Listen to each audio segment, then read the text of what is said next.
Witajcie w kolejnym odcinku z serii 10 błędów RODO. Z poprzednich odcinków wiecie, że mimo iż RODO nie narzuca obowiązku posiadania dokumentacji RODO w formie pisemnej, Czy jakiejkolwiek. to ze względu na zasadę rozliczalności warto mieć wszystko rozpisane. Wiecie też, że zakup gotowego pakietu RODO nie jest dobrym rozwiązaniem.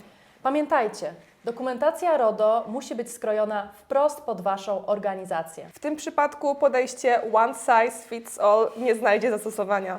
Ale czy wiecie, że Wasza dokumentacja RODO może okazać się w ogóle bezużyteczna? Zanim przejdziemy do tematu, zachęcam do zasubskrybowania kanału Studio Gesell.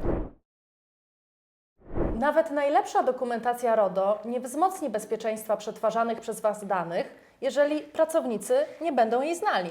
Pracownicy muszą znać bardzo dobrze podstawowe zasady ochrony danych osobowych w Waszej firmie oraz wiedzieć, co może stanowić naruszenie ochrony danych i jak postępować w przypadku wystąpienia takiego naruszenia. Bez tego nie będą wiedzieć, jak mogą się zachowywać, pracując z danymi Czego nie wolno robić? i o jakich zdarzeniach należy zawiadomić JODę czy też koordynatora do spraw danych osobowych. I właśnie, kogo zawiadomić i w jaki sposób? Co zatem zrobić, aby pracownicy posiadali taką wiedzę? Wysłać maila z polityką ochrony danych z prośbą o potwierdzenie znajomości?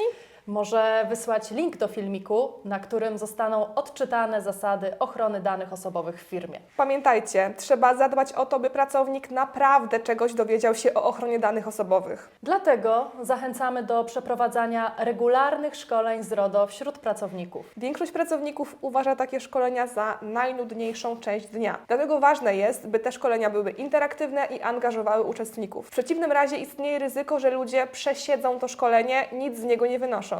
Choć może wydawać się to niewiarygodne, ochrona danych osobowych jest bardzo ciekawym zagadnieniem. Zapewniaj pracownikom szkolenia na żywych przykładach, wymyślaj scenariusze zdarzeń, angażuj uczestników. W czasie tych szkoleń warto skupić się na najważniejszych zasadach ochrony danych osobowych w Waszej firmie. Pracownik na pewno nie zapamięta całej polityki ochrony danych. Cel jest inny. Musi ją przede wszystkim zrozumieć. Najważniejsze, żeby wiedział, co może stanowić naruszenie ochrony danych osobowych i jakich zachowań unikać. Oraz jak reagować w razie naruszenia, kogo zawiadomić i w jaki sposób. Pamiętajcie, że człowiek to kluczowy element systemu ochrony danych osobowych. Nawet najlepsza polityka ochrony danych nie zapewni bezpieczeństwa danych, jeżeli pracownicy nie będą wiedzieć, co w niej jest.